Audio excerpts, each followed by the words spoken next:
order the meeting of Parks and Recreation of Wednesday, September 7th, 2022, and call it to order at 3 minutes after 6.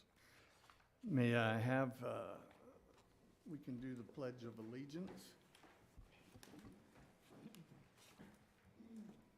I pledge allegiance to the flag of the United States of America and to the republic for which it stands, one nation, under God, indivisible, with liberty and justice for all. Okay. Thank you for helping with that. Carol, could we have a roll call? Here. Commissioner Diel-Kind is excused. Commissioner Luciano Woodson. Here. Commissioner Frank Shanebeck. Here. Commissioner Heather Muller. Here. Commissioner Terrell Moore. Here. Chairman Wayne Standage. Here. Thank you. We have a quorum, Mr. Chairman. Okay.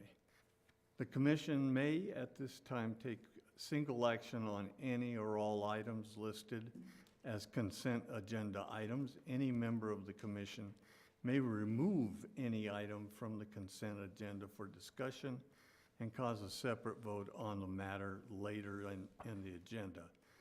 Do I have a motion to pass the consent agenda? Mr. Chairman, I move that the Park and Recreation Commission accept the agenda as presented and approve the minutes from the September 7th, 2022 regular meeting. And, Okay. and I'll second that. That was you, Judy? Yes. Okay, Frank and Judy. Carol. Got it. Thank you. May I have a roll call vote, please? Sure. Commissioner Terrell Moore, Yes. Vice Chair Judy Bory, Yes. Commissioner Diel-Kind is excused, Commissioner Luciano Woodson, Yes. Commissioner Frank Shanebeck, Yes. Commissioner Heather Muller, Yes. Chairman Wayne Standage. Yes. Thank you. Approval is unanimous. Unanimous, okay. Do any commission members have something they have attended and would like to share? Luciano? No. Heather? No. And I don't want to pronounce this wrong. Terrell? No, but seeing on last month's events, very interested to hear or to see if anyone got involved with the Mad Scientist Lab. Because I know that's always something. Oh, the kids, Reading, yeah. the kids. Did all the kids survive it? I hope so. Okay. Looked like quite a weekend. Now, for some of you, it may not be known, but the community lost a very important member in Maureen, who was on Friends. Jamie, you dealt with her a fair amount, just like I had. She passed away suddenly 2 weeks ago. And I just thought I'd mention it because she was very strong for taking care of the kids. And her kids grew up with our Parks and Rec system. So that, I just thought I would mention that. She'll be missed. Okay, now we're at staff report. Liz, I'll turn this over to you. Thank you, Chairman Standage. We have a few projects and opportunities in the parks that I wanted to share tonight. First off, Silly Mountain, just wanted to kind of report back. We have contracts for our Ramada that's been ordered, as well as our primitive restroom. So it'll be a vault toilet, which means it has a whole lot of systems in it, that it's not like a porta-john. It's a vault system that is underground, and then it has a whole bunch of enzymes, some different things. All of our Forest Service, it's what's at all of the state parks.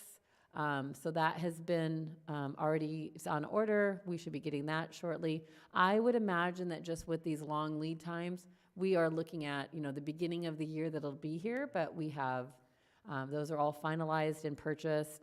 The last thing at that project is the fencing. And so we are working on some new options for that. The fencing options that we had before, the contractor that had originally given us a quote, they just have been completely non-responsive. So in addition, it was way higher than the quote, than the grant.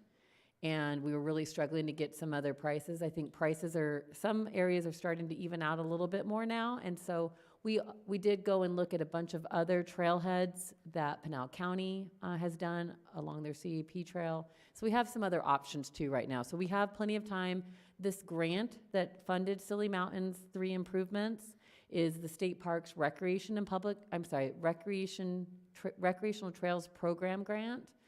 We do not have to completely expend the funds until the end of next December, so December 2023. So we have a good amount of time, but we have the 2 most important amenities are on their way. And so we really hope that sometime in the first of the year that we'll have that one completed. The other grant, Land, Water, and Conservation Fund grant that was for Superstition Shadows Park. We've already started one of the projects, which is converting to some LED lighting at our smaller features. So that's an in-house project. The grant pays for all the lights themselves. So we've started that whole retrofit. But council signed the contract this last night. They finalized the contract for our tennis court renovations. And so I just want to remind everybody what that entails. So the tennis courts, as they existed, there's 6 regulation-sized tennis courts. They have 4 pickleball. 4 of those have pickleball lines on them as well. And over time, because those courts were built long ago before we did post-tension concrete, some of those types of things, no matter how many times we do an overlay, the cracking, the subsurface is just subpar subsurface. It is it has some terrible cracks in it. It makes it very difficult for us to have tension in the nets that the posts are on. And so for a while we've known, once we took that back over from the school district, that was one of the areas that we were going to need to address. And so when this grant came about, that was our big project that's in the grant. And then there's about 5 or 6 other projects. But this one is happening. We have finally found a contractor that is within the budget that we had established with the grant. The group is Caliente Construction. They do a lot of municipal projects. And we went out and saw a lot of different proposals, but we're super happy about this because we are in a time crunch at this point. We don't want them to go one more tennis season without having the newer courts. And it is because of the long delays on different types of materials, we really need to be starting immediately so that way we can ensure that they're ready by the early February. That's also a good time for us too, for a lot of our programs and all of our things. So we're super excited about that. That project is a little over $680,000 plus a small cushion for contingency. And that is within the budget of the grant. So we're super excited because originally we were getting numbers that were twice that amount, hundreds of thousands of dollars more. We did find some good groups that were willing to come out and take a look. It's just concrete, and the time of these contractors is really at a maximum right now. And so we were looking at either having to go back and ask for more money that then we would have to match, or reducing one of the other items on our grant, and we obviously don't want to do that. So we're super excited that it's come in. Just as a reminder for this grant, the grant pays for 50% of every single project, and then the city matches that 50%, and this amount is in our budget this year. So we are super excited to get that started, and you'll start seeing some of that happening here soon. As a reminder, some of the other project items there are where we're doing one of those parking lots is going to just get it's time for it to get new striping and updated. We are doing a lot of ADA sidewalk improvements so that there's a little bit more connectivity to all the different areas.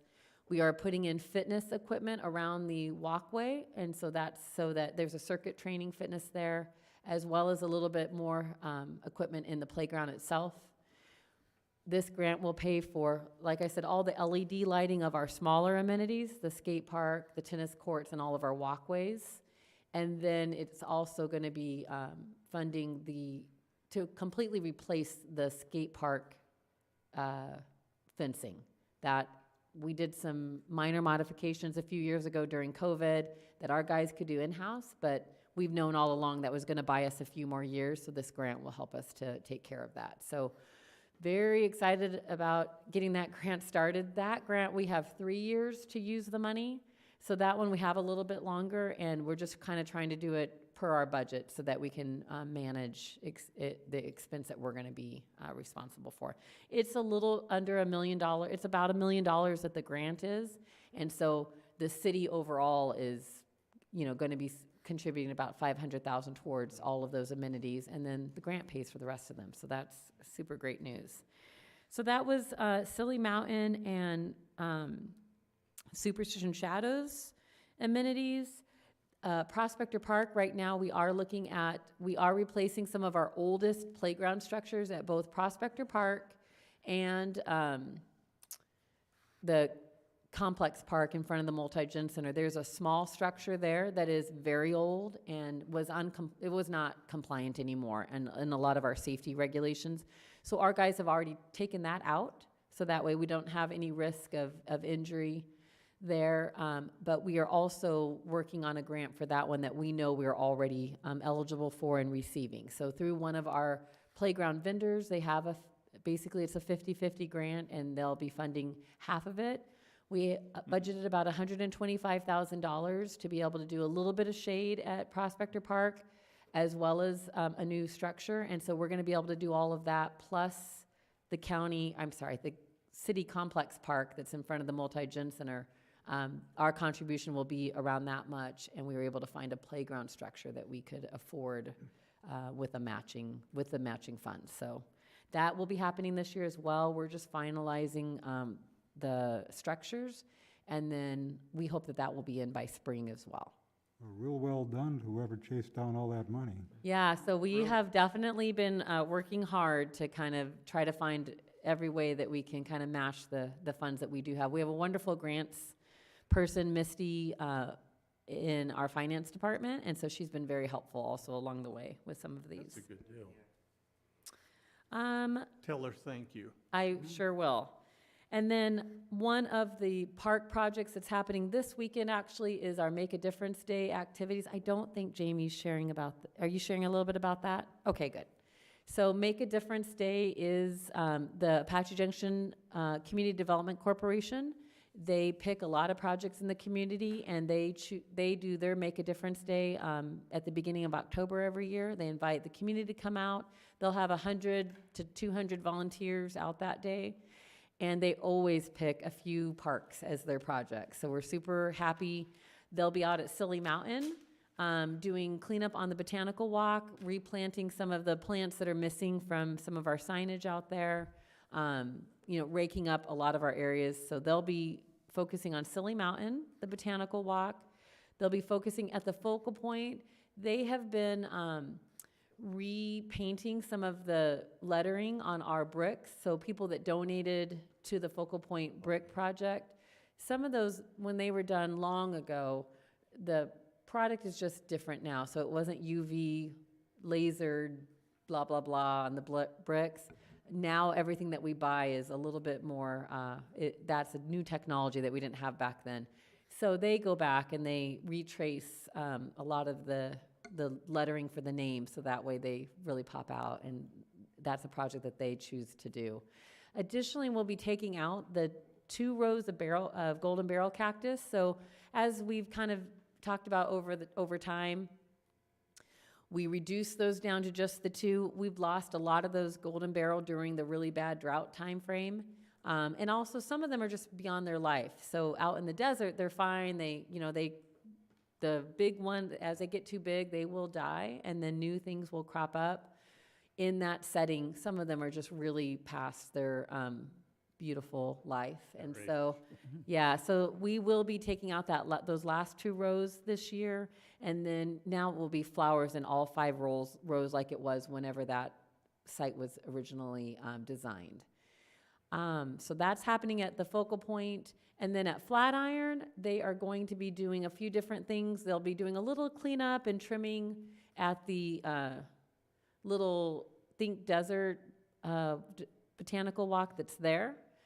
They'll be doing a little bit of cleanup in that wash. Our city has already done a ton of cleanup in that area for some of our, different transient and garbage that has kind of washed into that area after some of the flooding as well. So they'll clean up that area.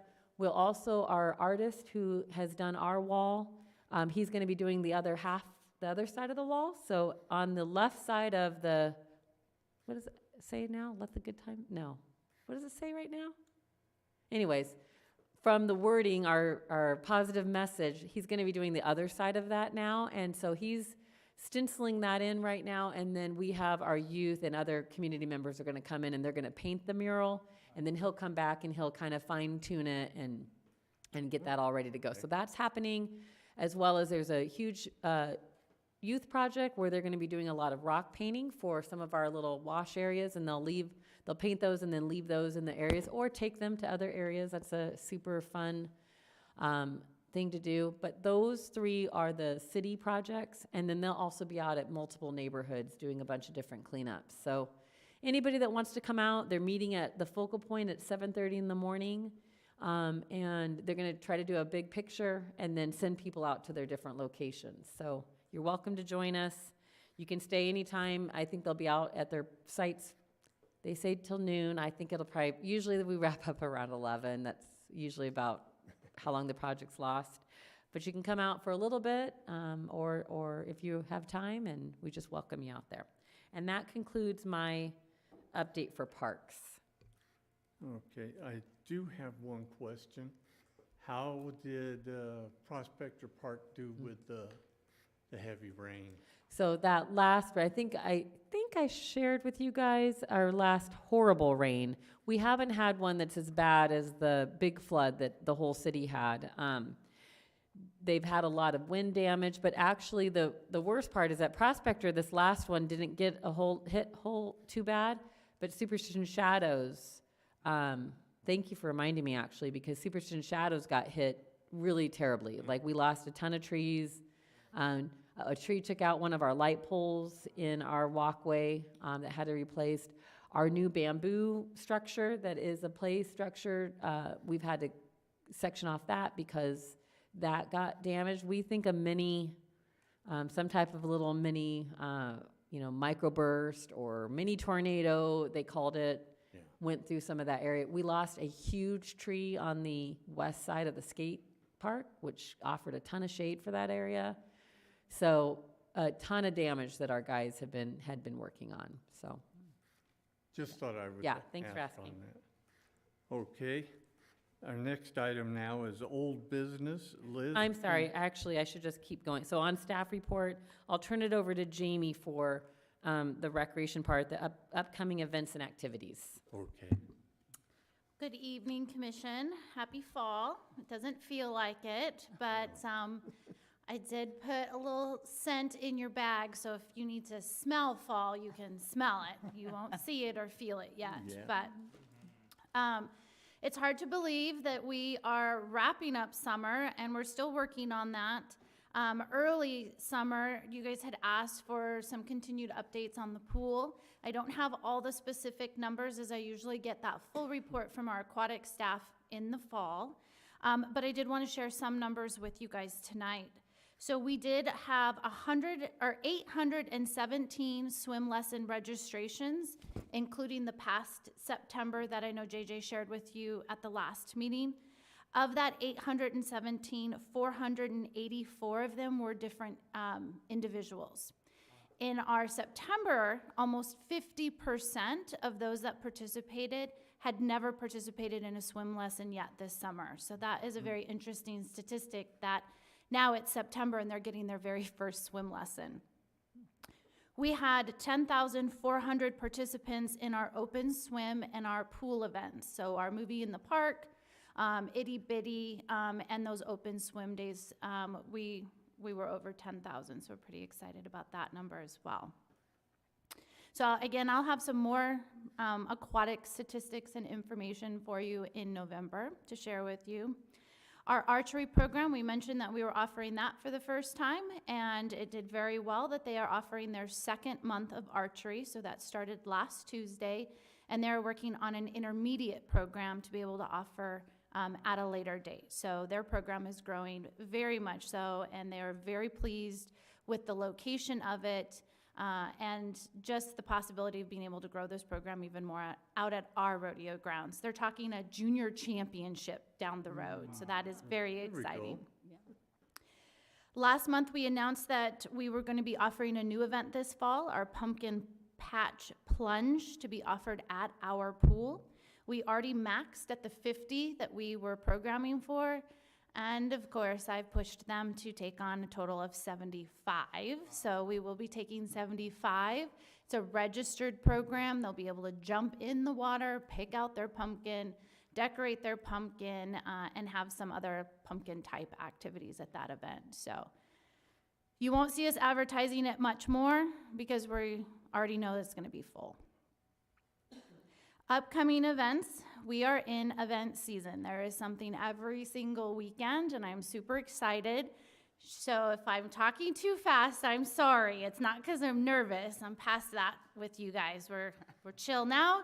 I'm just very passionate about special events. So coming up this Saturday, we are showing The Nightmare Before Christmas at Superstition Shadows Park. Flatiron is being overseated, so we're trying our first movie over at Superstition Shadows Park.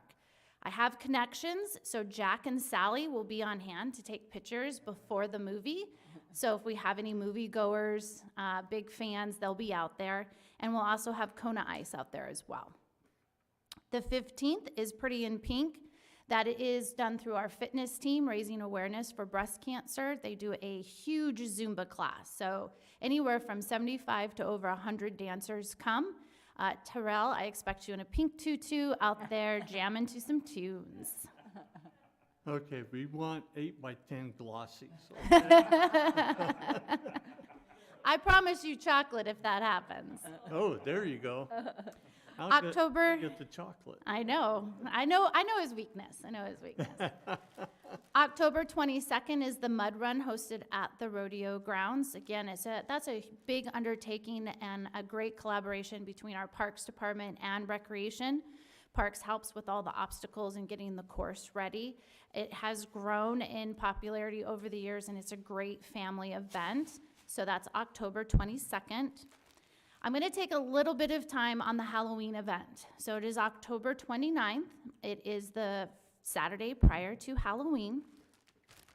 Due to the size of this event and how much it has grown, we moved it from Flatiron to Superstition Shadows Park. Again, Parks guys are working on all of those, everything that happened from the storm. I mean, they've got a month to get it ready, and I have complete confidence in them. But we needed more space. Flatiron was just not big enough, so we moved it out to Superstition Shadows Park. It will be our first year there. I'm sure we'll have some learning curves as we, go through the first year. We also extended the time frame, so we're going from 4 to 8 instead of 5 to 8.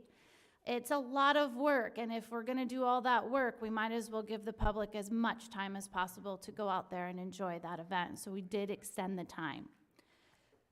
To clear up a few questions, if you follow us on Facebook or if people ask you, I want to give you a little bit of history.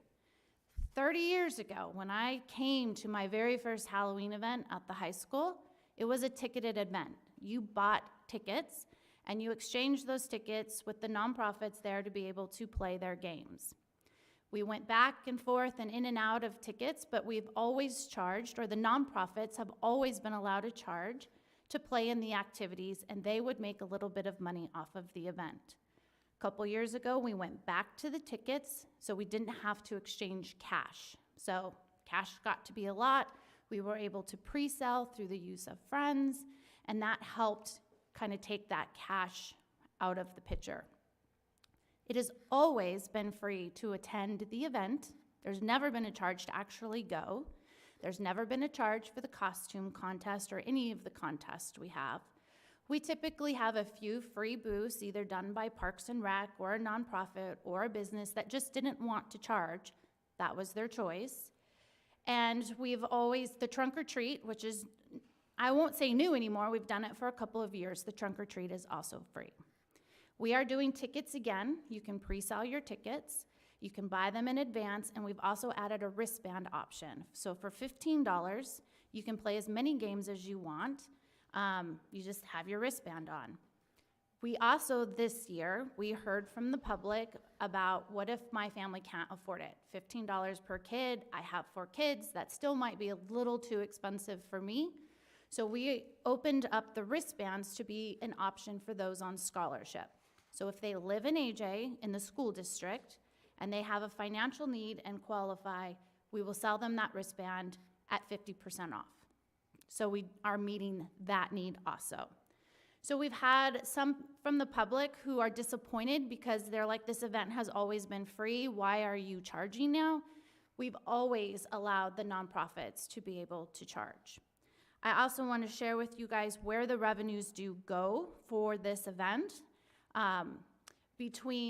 And also Friends of AJ supports this event, local nonprofits support the event, for-profit support this event. We have candy monsters throughout the entire city so that people can donate candy to this event. I estimate that between all the donations and what we do buy to help subsidize the businesses and the nonprofits to make sure that everybody walks away with a ton of candy, there's probably about $8,000 in candy at this event, and that's just an estimation. But all of the revenues that come into this event help support those nonprofits. So those nonprofits still get a takeaway to come out and help support the event. They don't make very much considering they bring out some of their own prizes, some of their own candies, some of their own games, but that money will either go back to help supporting those nonprofits or it goes back to help support the event itself. So I just want to clear that up, or if anybody has any questions, like why all of a sudden is the city charging? It's not free anymore. It certainly is free to attend. There are free amenities at the event. The whole event is just not free. Food trucks, they've got to pay for the food trucks and that kind of stuff. So do you guys have any questions, or do you need me to fill in some of the blanks for you guys? No. Jamie, it sounds like it's an activity that brings the community together. Oh, absolutely, absolutely. I think we are maxing at Flatiron between 4,000 and 5,000 people, and that's why we had to move it. So I anticipate even larger, that's what we're anticipating growth, and we want to be able to grow this event. So Yeah, you're able to get it out on the website that this it's is- everywhere. this It's on change is social made? media. It is on our website. Those candy monsters that are placed kind of throughout, they also help generate, folks knowing about the event. We do some paid advertising through Facebook, but not a whole lot because the event really sells itself at this point. I did miss, are the bands just you have to get them before the event, or can you get them the day of the event as well? So we are highly marketing to folks to pre-buy their tickets or their bands in advance, so they can purchase them in advance online, and then they can come into the Multi-Gen Center like Wednesday through Saturday and actually pick them up, so when they get to the event, they're ready to go. They can also purchase them on site. So we will have bands and we will have tickets available for them to purchase on site. We will be prepared and ready to take cash or credit.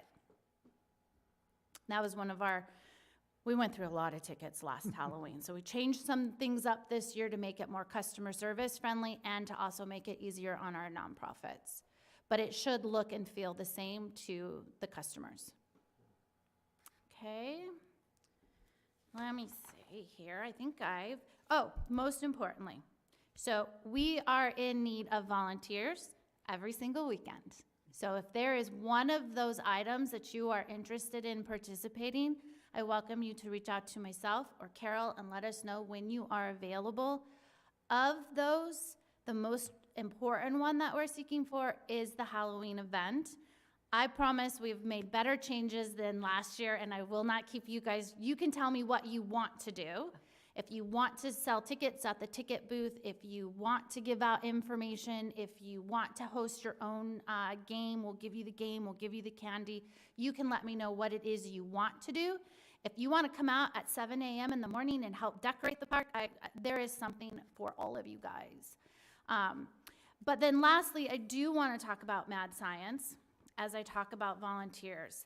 I cannot say enough about the hard work of my staff that they put into that event. We had the largest turnout ever of 450 participants.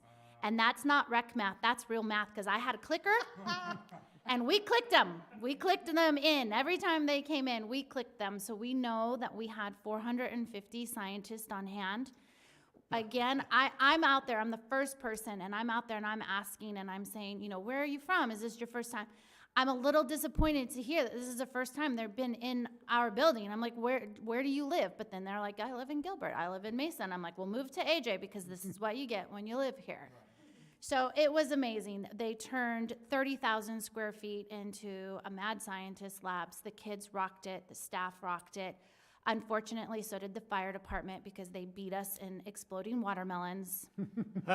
We think they cheat. I don't know how because we do it all on camera, but that event is going to need volunteers next year. So I will make sure to get that date out early. We're going to work with the schools.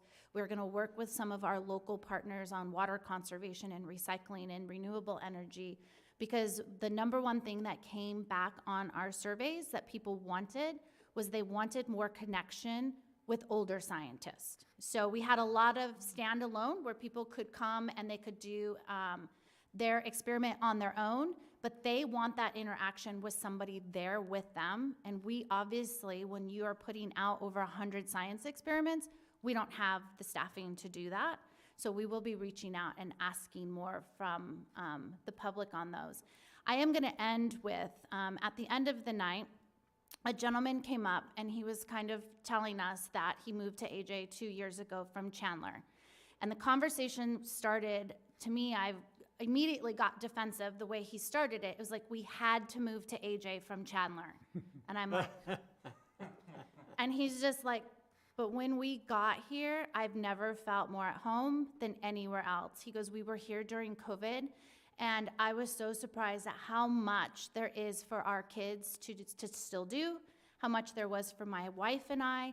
Your parks are amazing. Like, he just kept going on. And I was happy, but those are things I've heard before. And I'm not dismissing it, but it wasn't until his son, who was like 10, I'm not talking 5, I'm talking a 10-year-old son, said to me, get a little emotional. He said, it's like the city was built for us kids. Good. And you just don't hear that. Like, to hear it from his mouth, that he felt like this city valued our youth, was very empowering. So, again, I just want to leave that with you guys, that what we do is important work, and I thank you guys for giving us the freedom to do it. So, that concludes my report. Okay. Well, I've been with this commission since 2015, and it was my impression, even before I got on it, that we had an outstanding Parks and Rec staff, and that impression has only been reinforced for the last 7 to 8 years. And you have a right to feel a little emotional and satisfied over that, and to share some of that with the library, because both between the Park and Recs and the library, there's never an event that impacts the children that the library and our Park and Rec responds to, whether it's just a standard break in the school schedule, or we're going to go from 5-day to 4-day, and then we're going to go back to 5-day just to make sure you guys stay on your toes. And He did have a lot of good things to say about the library. I just might have forgotten to mention that, but yeah, they were very impressed by the dragon in the castle that our library. Well, I'm sure, because it was the whole experience is why he said that he feels the town is built for kids. And for somebody new to come in, that's really nice, because the outside perspective is also always valuable. Yep. You know, you grow up too close to something, you see it, you don't see it. It's just taken for granted. You can't And see so it the- because of the trees. Yeah, it's too close. I've heard a lot of compliments before, but that one just won't be one that I forget, so. That's great. Well, Jamie, one thing I tell people, they'll ask me, well, but can we come out? We live in Mesa, or we live in Chandler, or Gilbert. And I said, yeah, you can come out. You're not gonna get turned away. Nope, just stop at one of our restaurants, gas stations, or grocery store on your way out, so. Restrooms. There you go. Spend some money in town. Okay. Now, Liz, under old business, update on Prospector Park Softball Complex. Yeah, so this item is I just wanted to give you a quick update on the dedication of the Prospector Park Softball Complex to Jeff Bell. So as we left it, our recommendation was I shared that with the city council and at a work session, and they definitely talked a lot about it. They agreed with many of the things that you all said, that definitely worthy of recognition. Wish we could think of some other ways to make it even more, for the future, to really think about our process. But in this moment, so that way this fall we can, recognize Jeff. They approved the dedication of the softball complex. Since that date, we have been working on our memorial that's going to be there. So we have 2 6-foot it's about 6 foot by 2 foot structures that will be on either side of the walkway as you come into Prospector Park from the west parking lot. And then there'll be 2 more because these are our 2 biggest entranceways. That one will have these structures, as well as the south, I'm trying to keep my directions straight. The south parking lot also has a major entrance. And so again, these 6 foot by 2 feet metal structures are going to be engraved. And on one of them is kind of the history of Jeff through the park system and really dedicating the softball complex. And on the other one, kind of the chronological order of all of our park system, what was built when. So it's kind of a neat history of the park system, but also, in memory of, dedicated to the person who really made all that happen. And so we are working with Mary Bell to talk about, we've kind of targeted a date early in November for our dedication, but we really want to make sure that our structures are ready by then. We think they will be. So we'll be sharing that. We'll likely be sharing it through an email with you as soon as we know. I would say in the next week or so, we're going to have a good idea of when that will be. And then, so it'll be just a nice, small dedication in one of the mornings, and then having a pickup softball game is kind of the plan of what we planned with the family. So we'll make sure that you all are well aware of that before it comes up. So we just wanted to give you that quick update so that you kind of knew where that ended as we go. Now, Liz, don't forget, he was a fanatic for tennis. We do know that, but in talking with his family, I know. this was his first area, and he was very, very involved in softball. Okay. Thank you, Liz. Now, under new business, you can start us off, please, on Parks and Recreation Commission member selection process.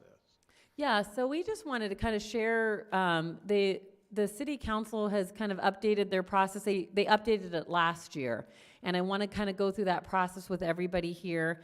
In addition, so the part that kicks all that off is those individuals that their term is expiring submit their application or decide if they want to continue. And so before I get into the process, we do have one individual that is not, this will be his last date. So this date is our last one with this commission, and then the new people will be getting appointed in October. And so we wanted to take this moment to recognize Luciano Buzin. This is the end of his term right now, and so we have a little presentation for him. He has served on our commission as well as many other boards and commissions in the city, and is on many of those as well. So I have a certificate of appreciation for Luciano, and then also a Parks and Rec, one of our caps. I don't know that I've ever actually seen you in a cap, the more I think about it, but who knows? And you could certainly pass it on, or just hang it up so that you'll remember us. And we definitely really appreciate all your contributions, Luciano.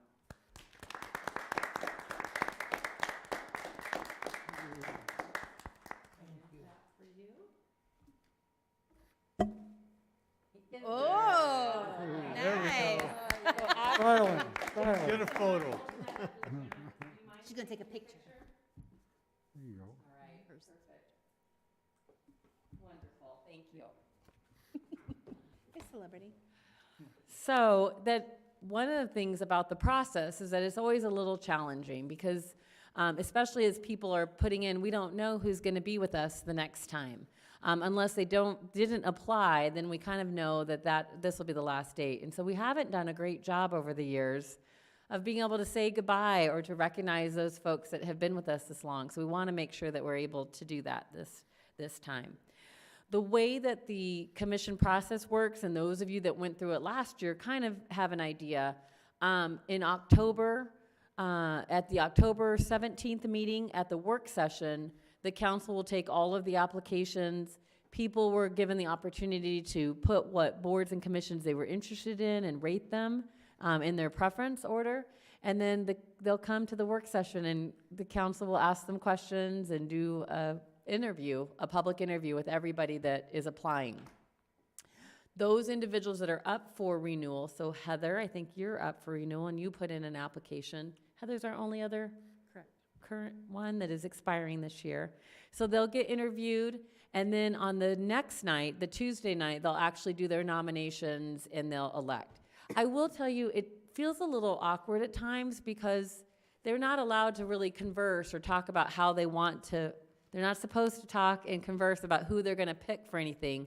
So in that meeting, whoever, it's just like our thing, whoever nominates somebody first, you vote on that first. And so it makes it, if they have somebody in their mind for something, it makes it very awkward and different. So we just want to make sure that you guys kind of understand how that goes. And then that night they'll be appointed.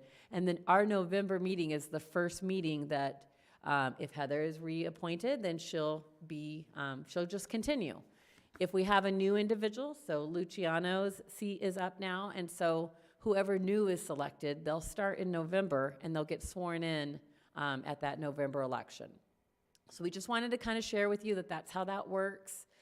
Additionally, we try to do our election of officers once everybody's been here a little bit. So I don't remember, but it's either December or January that we did it last year. Do you remember, Carol? I believe it was December. I think so too. So we try to give everybody that November meeting to get here, and then in December. So we really want you to think about, are you interested in a position? I would really encourage you that if you want to nominate people for an officer position, that you ask them. Because what we had last year was like a bunch of nominations that nobody accepted because they didn't want that role. I know Wayne has expressed that he might choose not to do. I don't know that he's made that final decision, but I think he's expressed that he might choose not to do chair, or to move on. So think about that over this next month. And if you are in a position and you really either don't feel like you have the time or don't want to have that, then definitely, be ready to kind of talk about that a little bit. When we'll talk about at our November meeting, the process for election so that everybody is aware. So you have a couple of months to think about it. But if you are ready for that next level and you want to, throw your name in the hat for something, then certainly be giving that some thought. And that concludes. If you guys have any questions, I'm happy to answer them on this process. I'm glad you mentioned that because I didn't realize I needed to attend. So I need to attend the October 17th meeting. Yes, so they will be, so they will be giving you a call to make sure that you know that. Okay. Is my understanding. And they just shared at last night's meeting with council, reminding them of the process. So I think that's probably going to be happening this week. Okay. But yes, thank Good. you. See, Yeah. I thought I would And- just slide right in. I'm like, I yes, know. I've reapplied. Yeah. I'm good. Yeah, I got it made. Good to know. Thank you. Anything Okay. else? Or those of you that have gone through anything else, questions or points that you feel like we need to make sure people are aware of? I found they were kind of the similar that I've had through the years. Okay. Questions and things like that, you Yeah. mean? Perfect. You still have the interview, you walk down, Mm-hmm. you talk to them, tell them who you are. What I've done is I'll even put out a photocopy paper of what I've done, so they have it for a comparison. Dang, Right. a little Okay. overachiever. I'm Yeah. like, well, the pressure's on. I was just gonna smile, maybe do my hair. Oh, my goodness. All right. So that's what we have for that item. Thank you. Okay. 1 second here. Okay, next item is 22-610, presentation and discussion of CAP National Rec Trail. Thank you. Yes. So I just wanted, we've talked about this very briefly over time. At times when we've talked about the active transportation plan, it's always kind of been part of other discussions. But I have been meeting with Florence and Pinal County for about 18 months as we got to our part. So the CAP, just a little history on the CAP trail. We did put a little staff report, staff memo in there for you all, just so you'd have a little bit of background that you can refer to. But just so everybody's aware, the CAP canal itself, the aqueduct, it's 336-mile system that pumps water from the Colorado River to central and southern Arizona. So our portion, actually when it was initially, the whole legislation was brought about to have that, they initially planned for there to be a trail component next to it. That was part of the initial legislation. But as usual, like as that goes, it relies on extra funding. And so the key part was getting water to this area of the state, and the trail portion kind of relied on whether or not individual cities and counties would kind of take up that.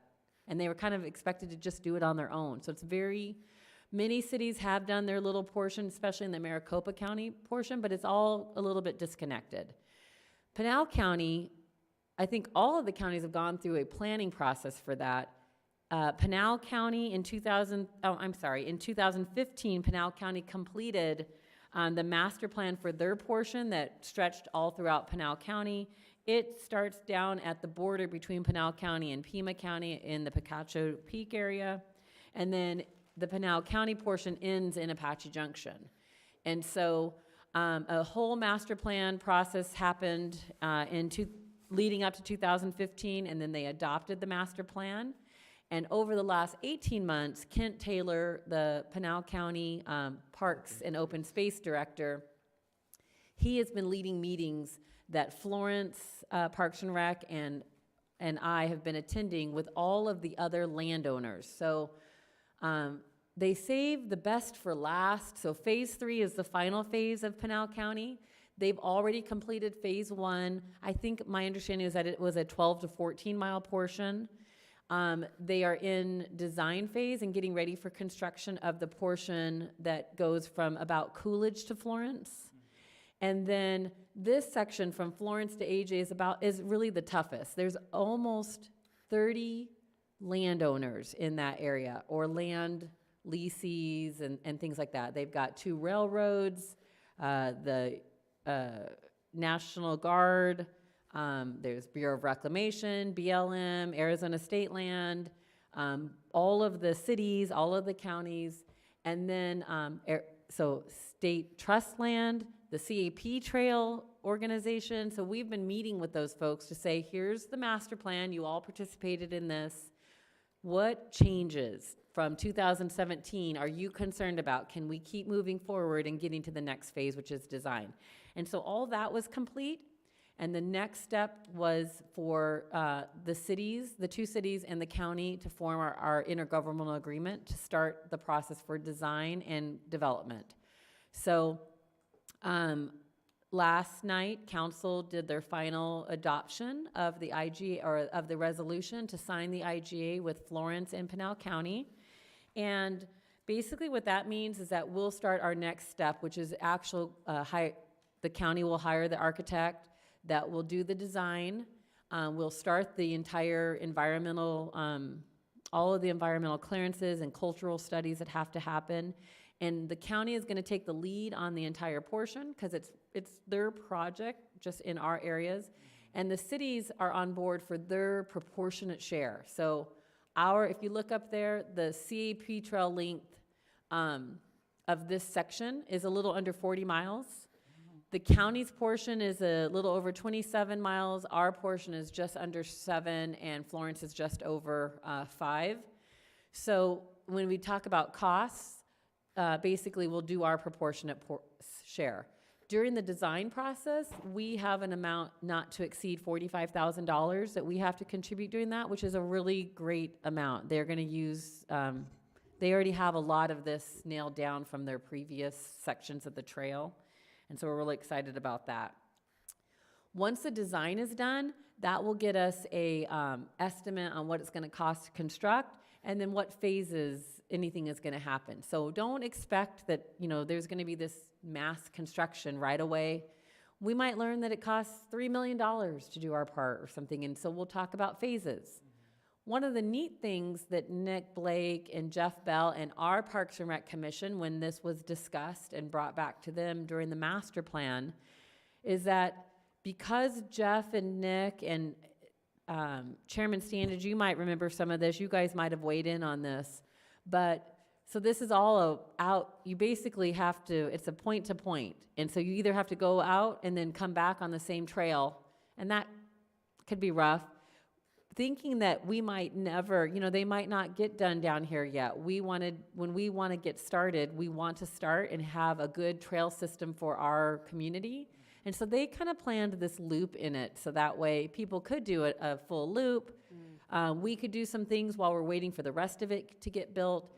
As you can see right here where the county takes over, this is there's a huge Maricopa County Flood District dam structure right here that we have to mitigate and figure out how to get around. So there's things that this could be a project that takes a while. But the first step is designing, and now that we have all the buy-in from all of the land managers and everybody's on board again, they'll start designing it and truly, getting this into a place that we're ready to go. Judy? Liz, where is the new development on this map, kind of? Where the needle is right now. Yeah, so right right. about, I wish, that would be a great thing to add to this map. I think that'd be very helpful. It is, the 4 square miles are like, just like this. It literally, the tip doesn't quite touch the CAP canal. So it's not, and as you can see, the trail has always been designed to be on the east side of the canal. And so until we have development that actually crosses, and it will one day, one of these sections will, they won't actually be able to access the trail until some more of those types of things happen. So while it is right there, and it is part of the master development's plan that, in fact, the state trust land, they came back and said that they were interested in finding a way to put a trail on this side as well for the development. So we'll see if that really comes to fruition or not. So that could be part of a loop then? Absolutely, yep. So Yeah, so there's a lot of good ideas and things like that are in the works. So when it comes to construction, one of the big questions that council had was really, it's great to design it, but if it doesn't get built, or it's really, what does that look like? What do we have plans for construction?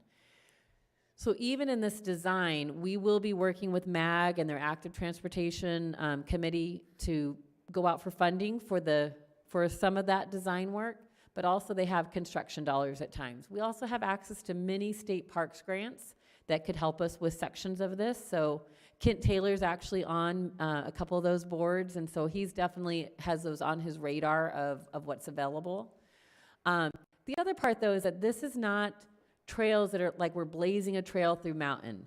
It almost completely utilizes existing maintenance roads or things that are adjacent to maintenance roads. So it's going to be a very primitive trail. It's not going to be a hard surface or anything like that. So it is actually a very cost-effective trail, I guess I'll say, that should not be costing, what some other multi-purpose types of situations are. So we did kind of answer that, and we will be seeking many grants to start this project when it's time, once we have all the designs. And it could be helped with volunteers too, though, right? Or, Possibly, there's portions that can. I think some of it is, again, it's existing roads. We don't have to do anything other than, most of the things that have to happen are things that help you to cross roadways, and so some of that has to be constructed. And so some of it can be volunteer work, but putting up fencing, doing some of the other stuff that has to be adjacent to CEP Trail probably has to be done with contracted work. Judy, a lot of this has been worked on for 20 years now. Kent Taylor has been very active on it. Well, since- They put together a committee to work on the rough idea that you've dealt with. And one thing a lot of people don't realize, the CAP started as something in the mind of Carl Hayden. And we're getting to the end result. Yeah. 40, 50 years after the man started the project. Sorry, just a little history for you. Well, That's very a- helpful. So are there any other questions or anything? Again, we just wanted to get this on your radar because you'll Yeah. start hearing a little bit more about this, and we now truly have a formalized, of where we're at on it, and you'll hear about this every few months when we know more details. Okay. That's it for new business. Call to the public. Do we have anybody who wishes to speak? We've got two publics here. You're good? Okay. Well, it saves me reading this big, long spiel. Okay, we go to our next item, which is call for future agenda items. Do you guys on the board here have any items you wish to have brought up? I'd like to find out where we're at on cameras, Camera. Say that again, I'm sorry. where we're at on cameras for the parks. Okay?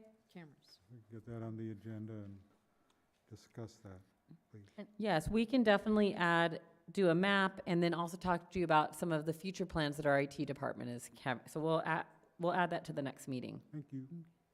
and Liz, how is the survey going? Can that be part of it? November will absolutely be an update. I think that was in our original plan, to bring that to you, our initial findings, and then we still have a little bit more time where people can do the survey, but yes, we'll add that. Okay. Anybody else?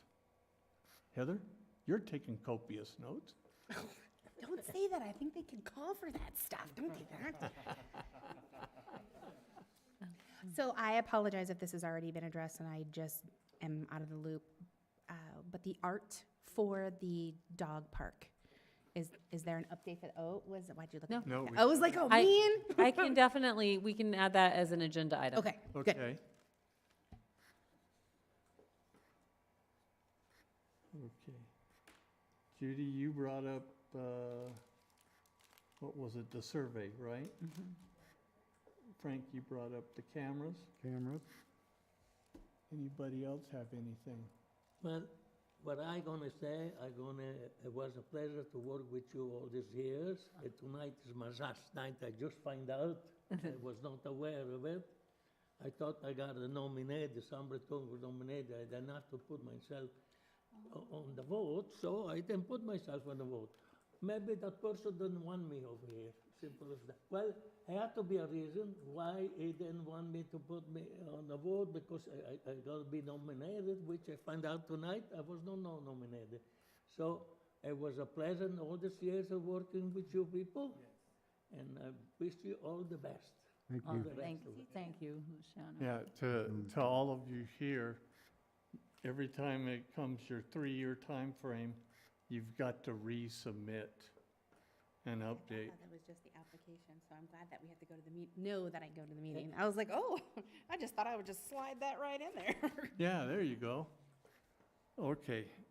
Okay, that does that. I don't have any other requests for future agenda. Okay, well, They would like to amend. Okay, selection of meeting dates, times, location, and purpose.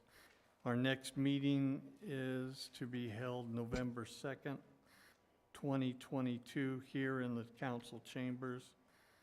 Do I have a motion to select future meeting dates?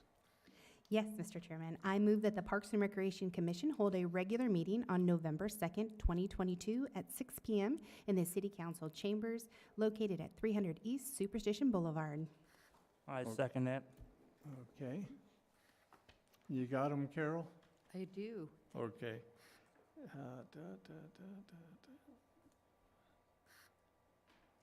Do I have a second? Terrell did. Oh, no, that's right. That was you. I was late. I'm sorry. It just went right over my head. All right. Carol, may we have a roll call vote? Certainly. Commissioner Heather Moeller, Yes. Commissioner Terrell Moore, Yes. Vice Chair Judy Bory, Yes. Commissioner D.L. Kine is excused, Commissioner Luciano Bootson, Yes. Commissioner Frank Shanebeck, Yes. Chairman Wayne Standage. Yes. Thank you, it's unanimous. Okay. I adjourn this meeting at 7:04.